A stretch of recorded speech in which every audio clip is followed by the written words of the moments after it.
So today I will be doing book tapping on books.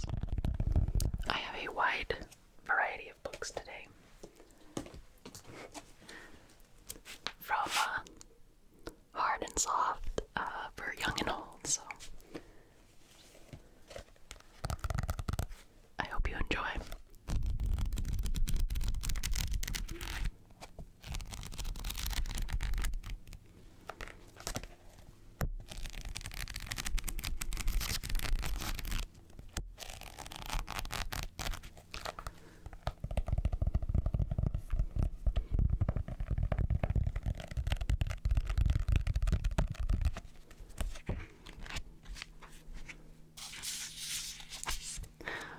Apparently, when I read this, I had a cough because there is a Ricola wrapper apparently used as a bookmark. I actually had this book for I had to read it for a college course. I can't think of what that would have been. Oh, was it high school?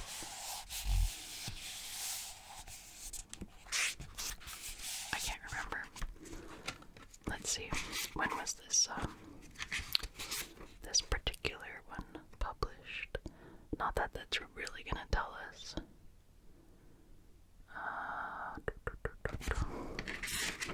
That's weird. I don't see when it was actually printed. Doesn't it usually say when it's printed? I don't know.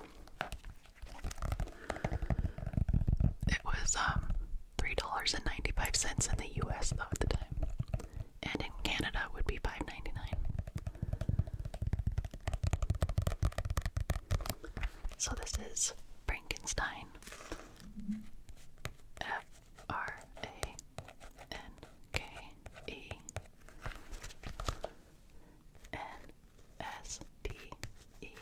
Frankenstein by Mary Shelley.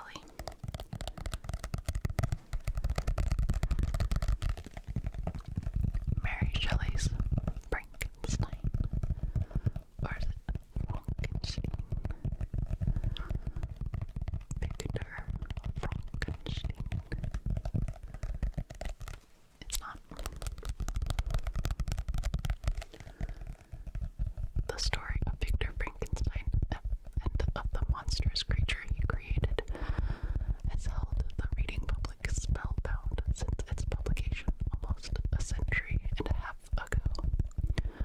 On the surface, it is a novel of dense and steadily mounting horror, but on a more profound level, it offers searching illumination of the human condition in its portrayal of a scientist who oversteps the bounds of conscience and of a monster brought to life in an alien world, even more desperately attempting to escape the torture of his solitude.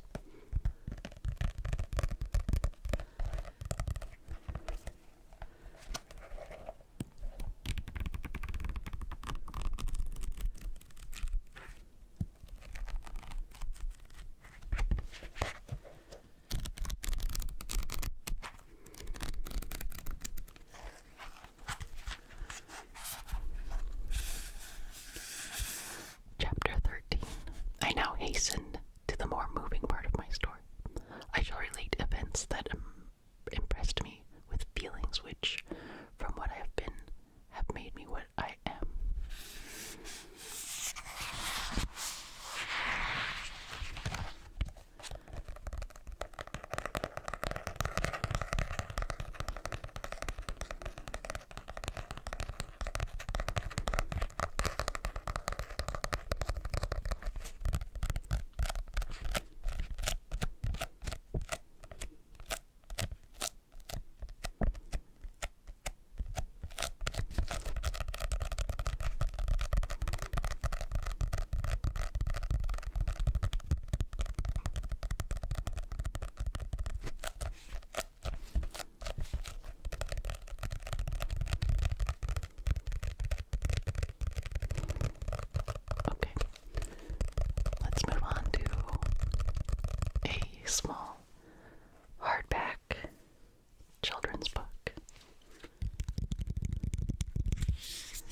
This one is the riveting tale of Kellan's Jungle Adventure.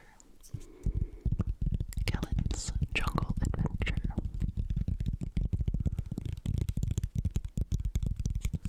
These books come in my son's monthly activity box. And I don't know what it is about these books, but the covers are super tingly to me.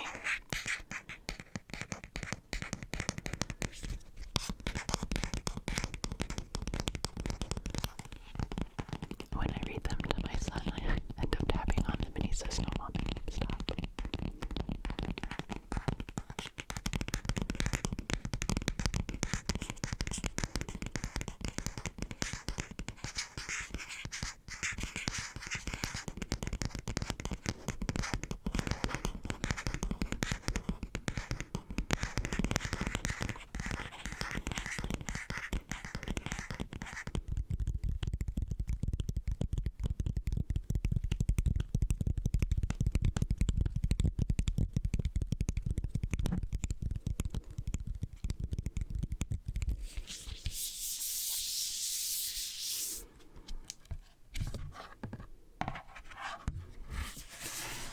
One day, Kellan the koala, Ella the alligator, and Peter the parrot were playing in the leafy green trees.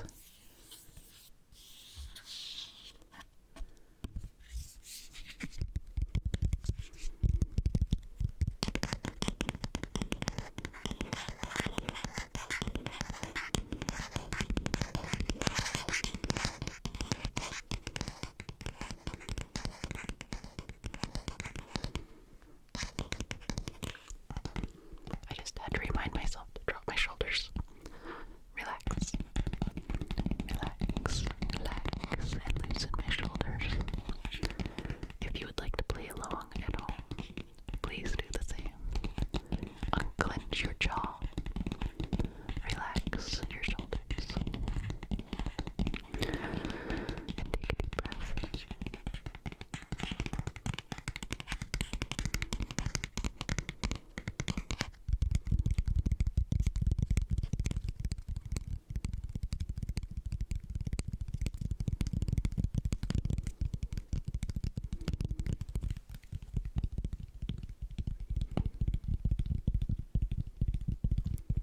Kellan, Ella, and Peter are going on a backyard jungle adventure. What animals will they discover?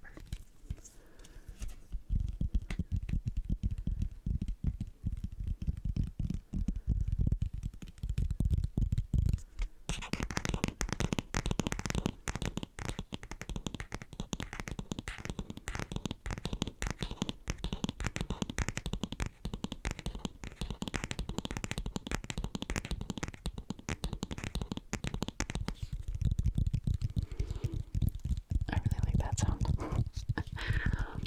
But I brought a pile of books that I want to get through, so I'm going to move on.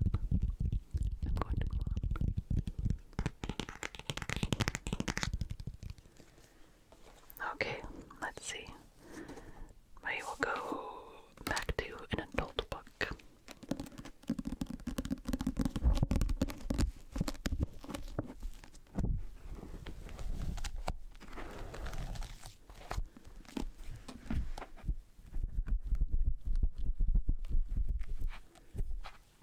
Ooh, this one has a receipt in it.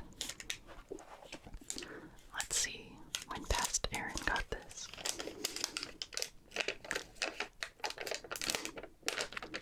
Past Aaron bought this in Santa Monica. It doesn't say the name of the bookstore, but I'm pretty sure. What was it? It was a bookstore that was on the promenade in Santa Monica. It was either Borders or what was the other big bookstore? I think it was Borders. I can't believe this receipt doesn't have the name of the bookstore. It just says Santa Monica, California, 2008. 2008. So this is Lies My Teacher Told Me. Lies My Teacher Told Me. history textbook got wrong.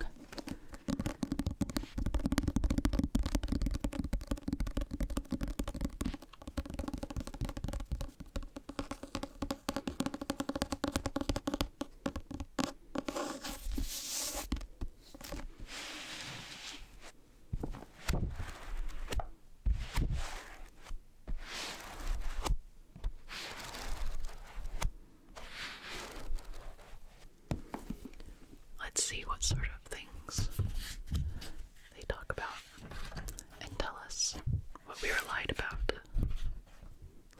to about.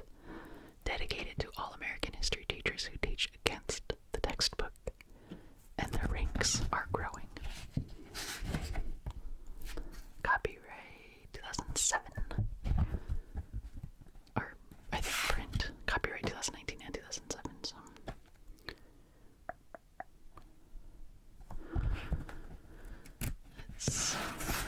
Let's see. They talk about 1493, the true importance of Christopher Columbus. The truth about the first Thanksgiving. Red eyes. I don't know what that is. Gone with the Wind, the invisibility of racism in American history textbooks. John Brown and Abraham Lincoln, the invisible of anti-racism in American history textbooks. What else? Watching Big Brother, what textbooks teach about the federal government. See no evil, choosing not to look at the war in Vietnam.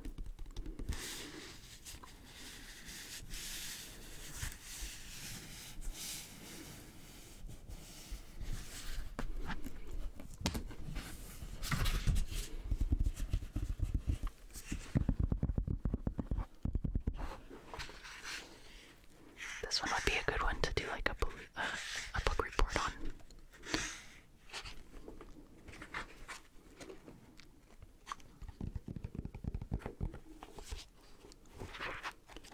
Now I want to reread this one. It's been a while. I don't even remember if I finished it or read all of it. I think I kind of skipped around.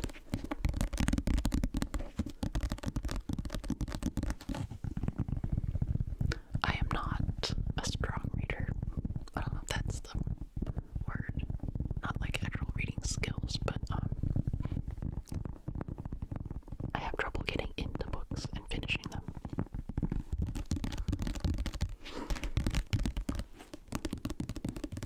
I think it's an ADHD thing.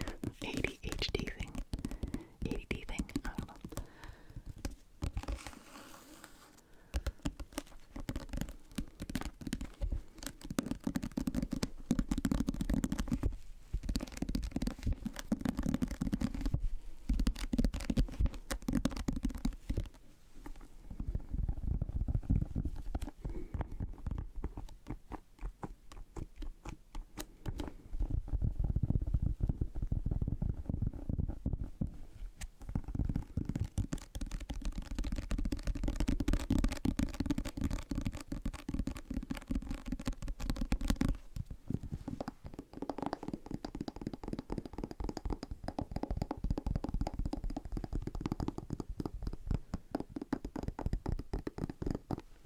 That's different.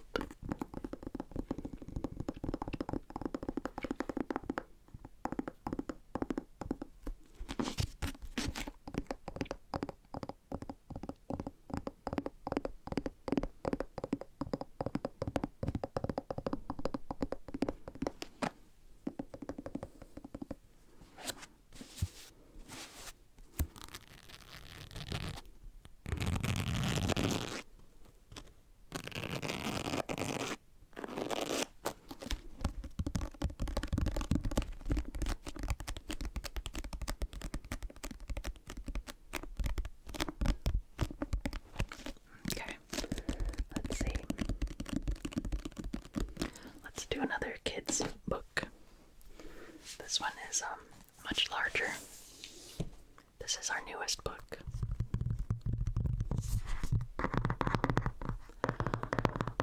My son's aunt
son. We're not like forcing him to hug or anything. He can make his own decisions about physical contact with other people, so we'll just build that into the conversation around making sure you ask people if you can hug them first. But other than that, it's a super cute book.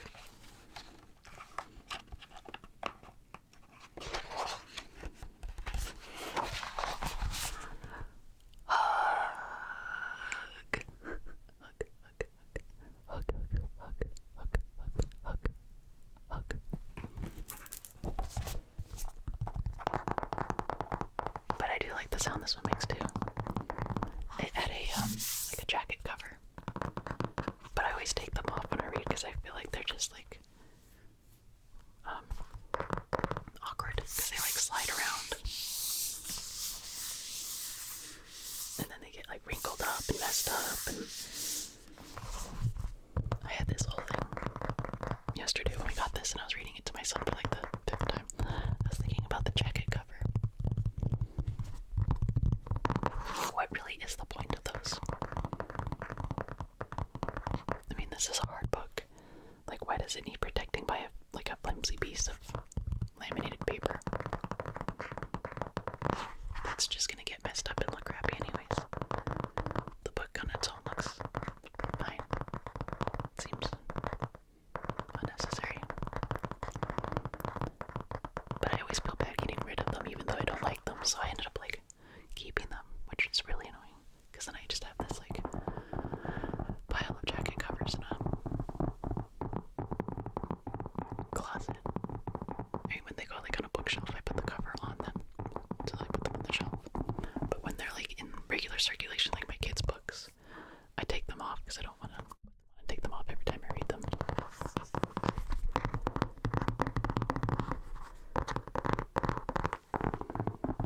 I hope we get rid of them. What do you all say? Do we need jacket covers for our books?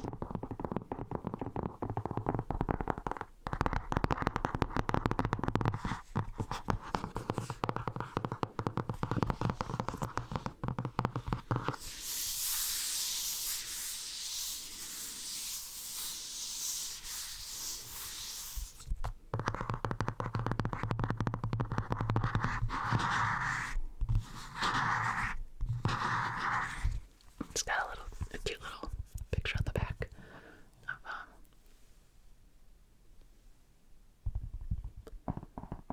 of a dog and a turtle hugging. A dog and a turtle hugging. And the cover, he's hugging the mailbox, which my son loves because he's really into like mail and postal carriers and all that right now. So he said, "Oh, he's hugging the mailbox."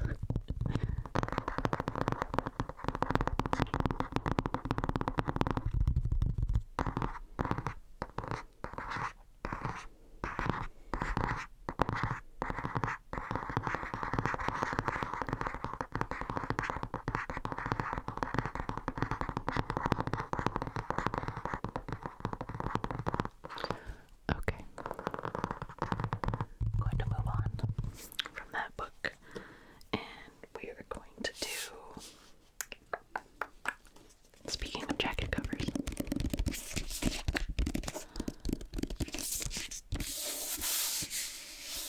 like this one I kind of get because the book underneath is very boring, but it seems like you could figure out a way to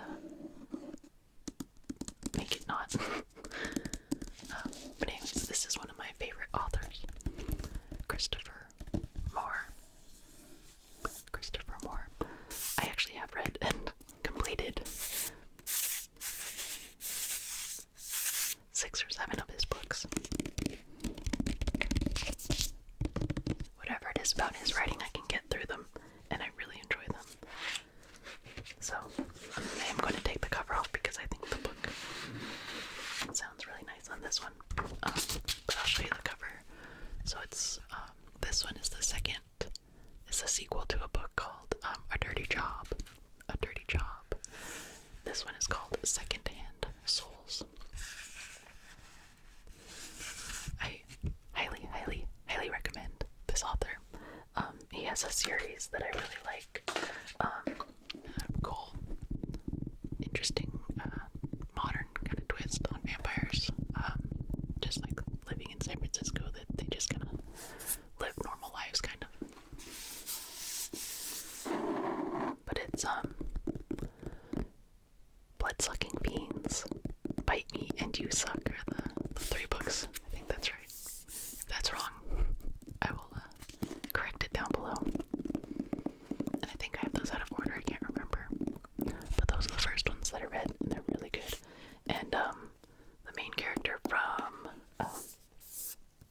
A Dirty Job was introduced in this book, or in one of those Blood-Sucking Fiends, or Bite Me or You Suck. And then they carried on that story in his own series. I think it was just those 2. Christopher Moore does a lot of, he's got like a lot of books that are set in the Bay Area. And then there's another one that's in like a made-up town. I can't remember the name of that one. But there's like 2 or 3 books in that town.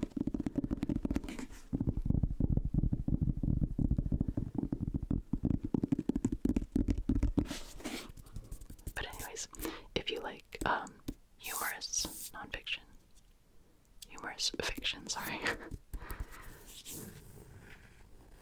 I recommend checking out Christopher Moore.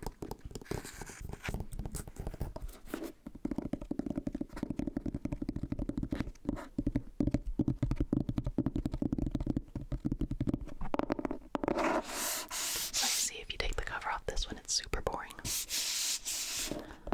but super tingly.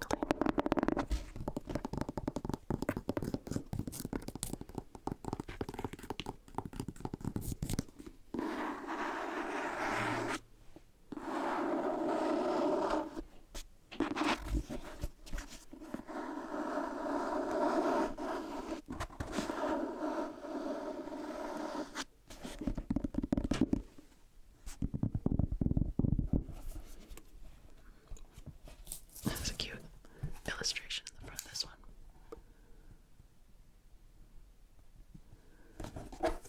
Alright.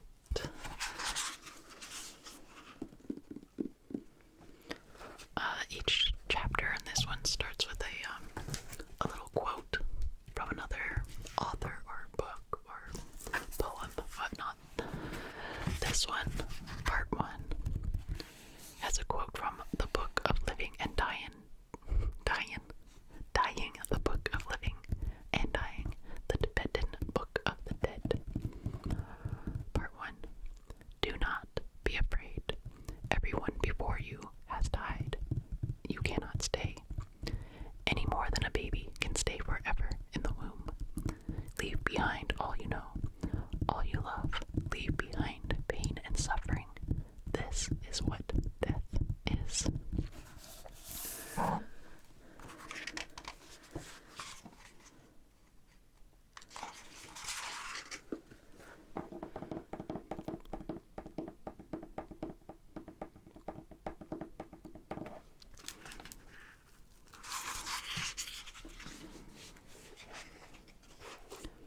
Part 3, from William Shakespeare, Richard II, Act 3, Scene 2. Cry woe, destruction, ruin, and decay. The worst is death, and death will have his day.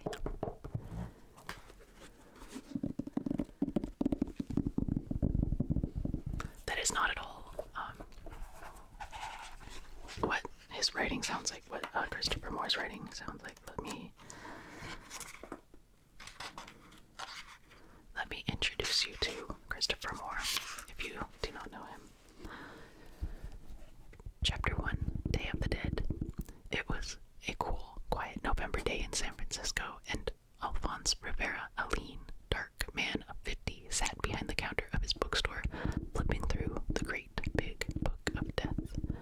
The old-fashioned bell over the door rang, and Rivera looked up as the Emperor of San Francisco, a great woolly storm of cloud of a fellow, tumbled into the store, followed by his faithful dogs, Bummer and Lazarus.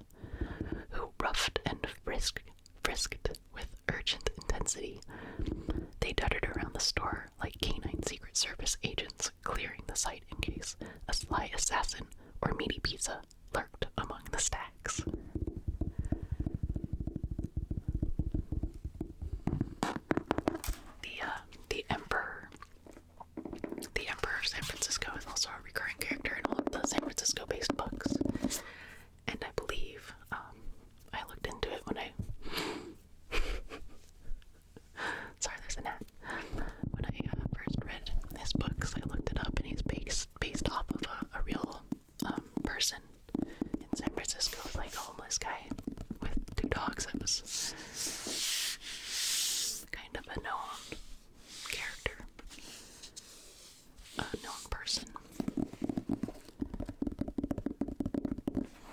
I could be wrong. I think I read my first Christopher Moore. It was probably like 20 years ago. And I think I looked it up then, so my memory is not to be trusted.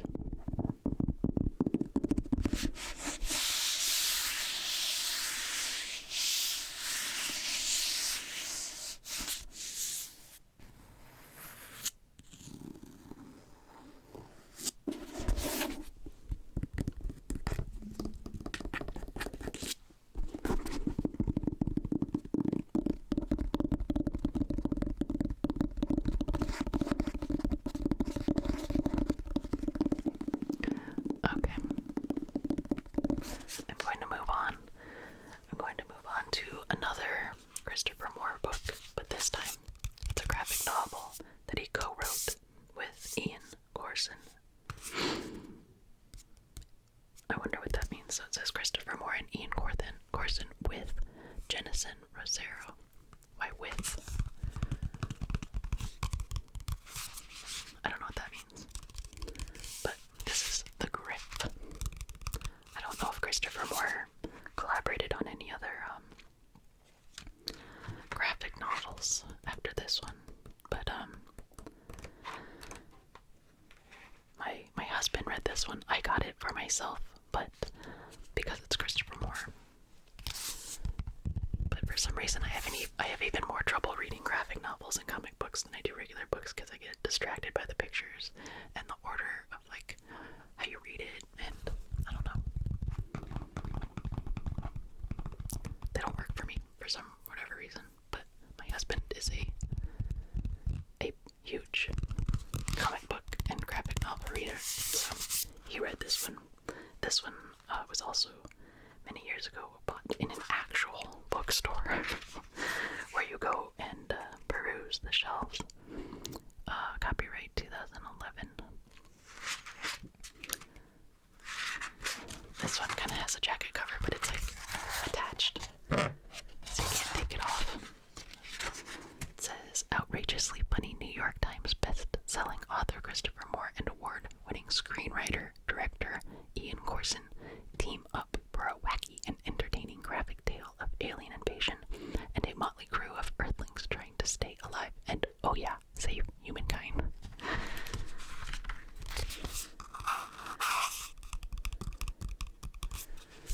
Looks like this one took place in New York. That's the Empire State Building. Oh wait, I guess because it's the whole world they show everywhere. It's like the Eiffel Tower and a McDonald's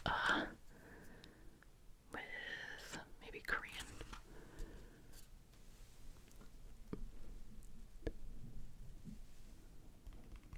Not sure what language that is.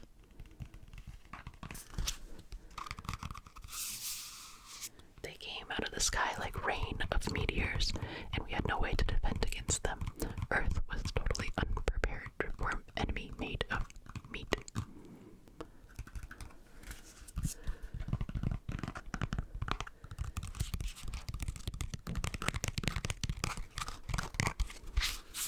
Here's the cover.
Maybe I should give this one another go. I don't know.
stories for ages 6 to 10. It seems like a very specific, tight age range, but maybe that's like, maybe they mean like reading level. Because I think kids, maybe not much younger, but older would probably still think it was funny. I don't know. This is by Betty McDonald. Betty McDonald. Mrs. Piggle-Wiggle loves everyone, and everyone loves her right back. The children love her because she is lots of fun. The parents love her because she can cure children of absolutely any bad habit.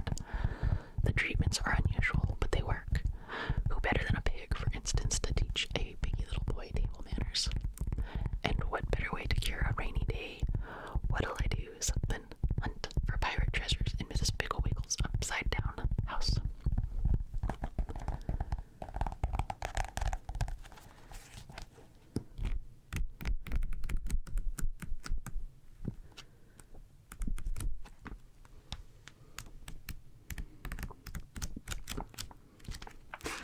My favorite one was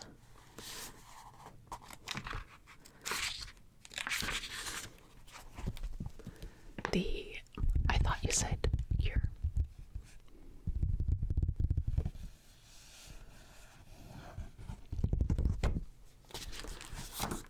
This one I remember reading with my dad and talking about it because it was something that happened in our house a lot, where somebody would say something and he'd say, "What? Oh, I thought you said." It was from this book, and then also, oh man, having like these memory flashbacks now of my dad, who I lost when I was in high school. So, but there was I think it was the Smothers Brothers had a sketch that they did, or a scene, and they did something along the same lines of like, "Oh, I thought you said." And in that one of the brothers heard naked bacon. Naked bacon. And I don't remember what it was supposed to be, but that's what they heard, was naked bacon. So that was something that we'd always say if somebody said something and you didn't quite hear them. Naked bacon. So this one was another one that was the I thought you saiders. Mrs. Burbank absently reached from behind his Mr. Burbank absently reached from behind his newspaper for the sugar bowl. His groping fingers hit the toast, the honeycomb, the salt cellar, and finally found the sugar bowl. His children's, Darcy, Allison, and Bard, nudged each other and laughed.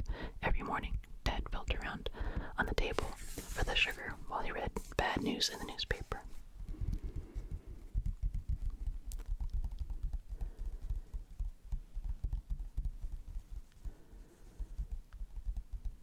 Darcy obediently got up, took the sugar bowl, and went out in the kitchen. After a long, long time, he came back to the breakfast table with a plate of cinnamon rolls. "What are these for?" his father said. "And where's the sugar?" "Sugar," said Darcy. "What about sugar?" "I told you to fill the bowl, to fill the sugar bowl," said Mrs. Burbank.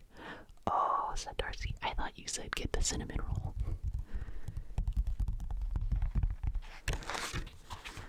So each chapter is a different issue that Mrs. Piggle-Wiggle needs to cure. This one is the I thought you saiders, and they also have a cure for the tattletale cure, the bad table manners cure, the interrupters, the heedless breaker, the never want to go to schooler, and the what'll I doers.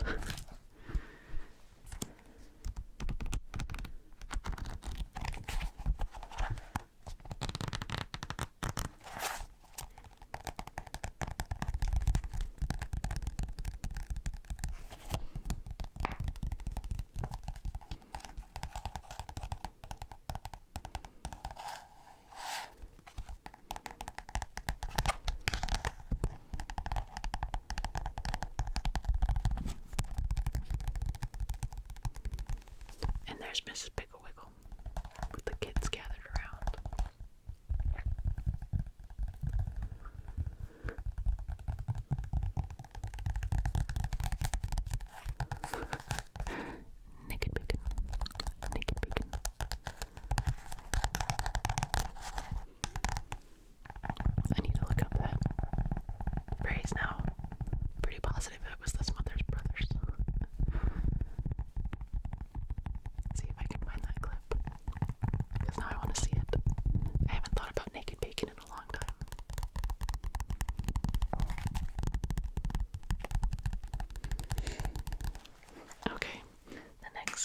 one is another grown-up book.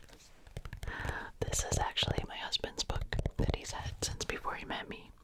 And it's the New York Post, the best headlines from America's favorite newspaper. The title of the book is a headline, Headless Body in Topless Bar.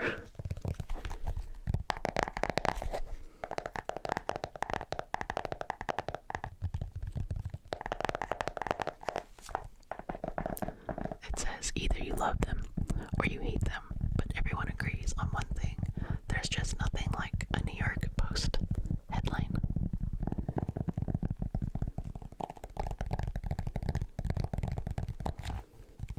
So some of the covers that they have on the cover are Axis of Weasel,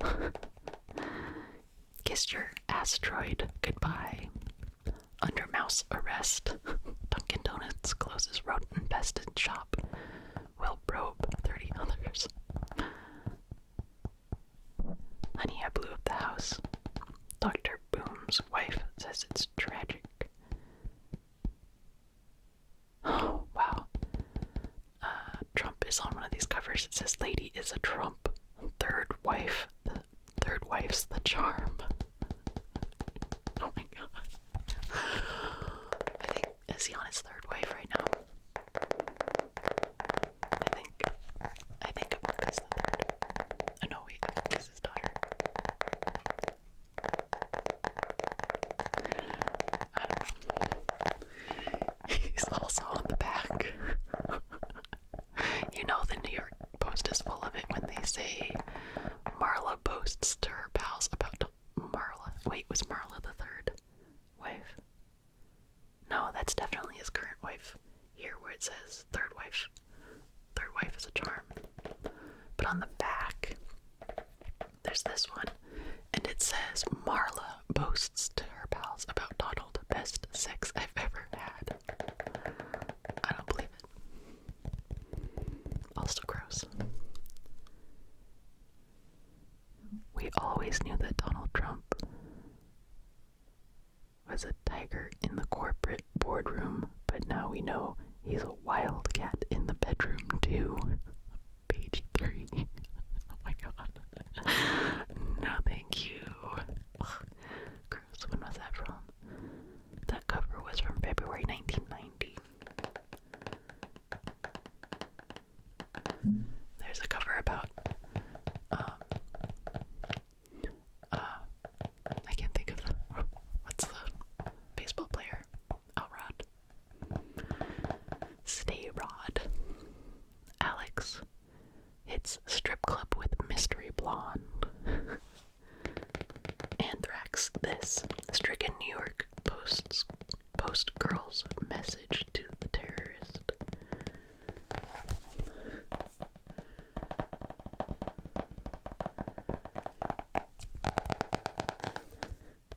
Cato the Lion King. Author says Kellan fabricated court testimony to protect OJ. That one's from 1996.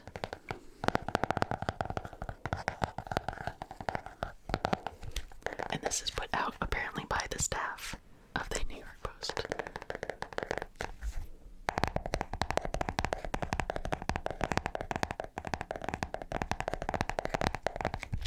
I guess that's why they called it Best Headlines from America's favorite newspaper, since they put it out themselves.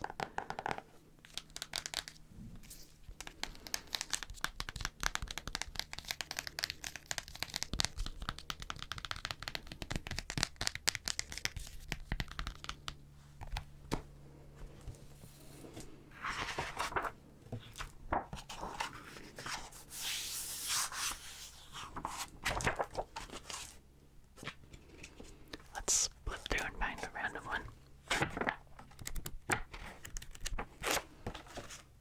Oh god, I ended up on 2 more Trump headlines. God, is that all the New York Post did back in the day?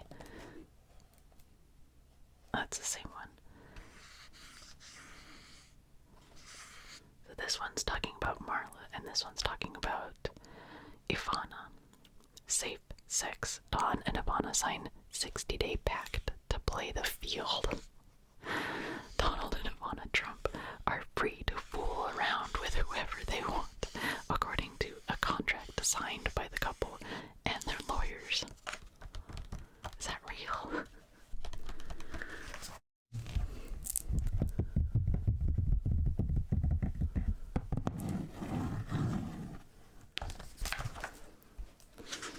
What else?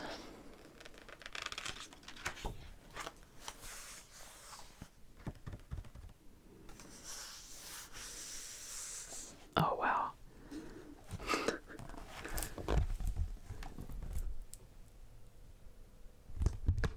Another Super Bowl. This was the wardrobe malfunction. Justin Timberlake grabs Janet Jackson's leather jacket moments before pulling it away to expose her breast at the Super Bowl. The headline is tit for tat. TV Chiefs plan Grammy ban for stars.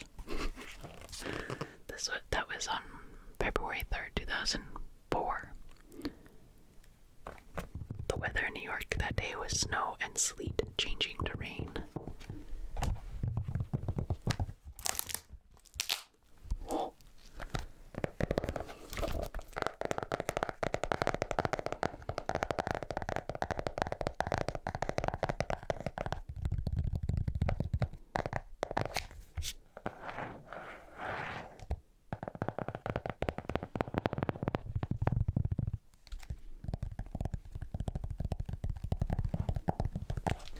Okay, I have one more. I think I'm gonna go back to one of the other ones to finish off, but this one is another old library book. This was also given to my son by his aunt. She ordered from Thrift Books, I think. I've ordered from them before for books for my son. And I didn't realize not a lot, but some of the books at least that you can get from them, they're all used books, but some of them are like private sellers, some of them from like bookstores, I think, and some are from libraries. So this one is from Porter County Library System. I don't know where Porter County is. Let's see if it says, oh, Coates Public Library in Coates, Indiana.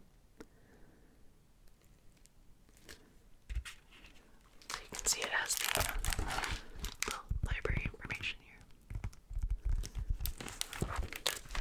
I'm not in Indiana, and neither is my sister-in-law, but that's where the book came from. But I like this because it has the jacket cover. But as a lot of libraries will do, especially I think with kids' books, they have wrapped the book cover in plastic, and it's glued to the book. So you don't have to worry about it slipping around and falling off, and it actually does keep the book and the cover protected. But there's just something about that is so nostalgic. It makes me think of like my school library when I was a kid.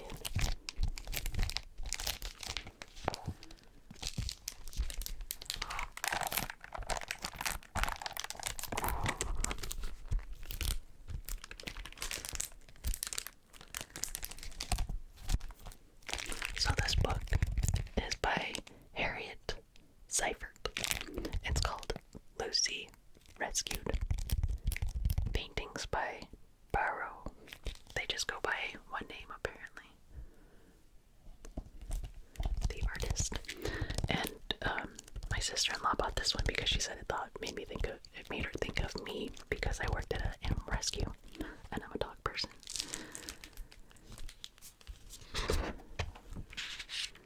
And it's really cute. I do like the paintings that Barrow did. And apparently this was inspired by an actual rescue dog for Louis, our rescue dog, HZ, which is Harriet Seifert. Like the little girl is even like a little, actually is it blonde or red? Anyways, apparently it reminded my sister-in-law of me, so is Lucy at the pound where we found her. She needed to be rescued. Her time was almost up. Luckily, my son hasn't asked me what that means. I'm not quite sure what to say to a 2-year-old when they ask what does it mean when a dog's time is up at a shelter. Not really sure how to answer that one. We filled out adoption papers and brought her home. I'll show you one of the pages that I really like the illustrations on.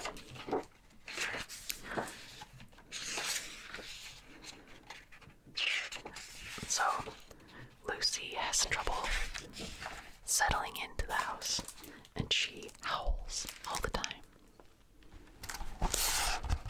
And when she howls, the artist writes "wow" in like pencil, and I think it's really cool.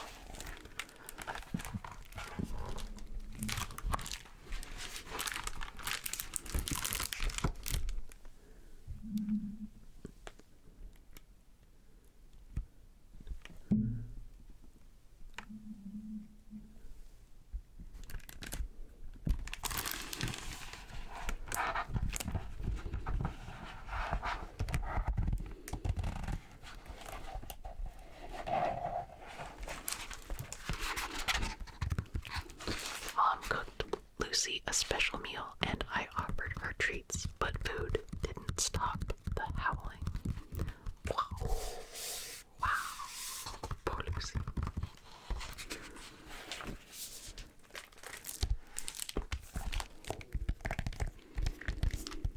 And in case you're interested,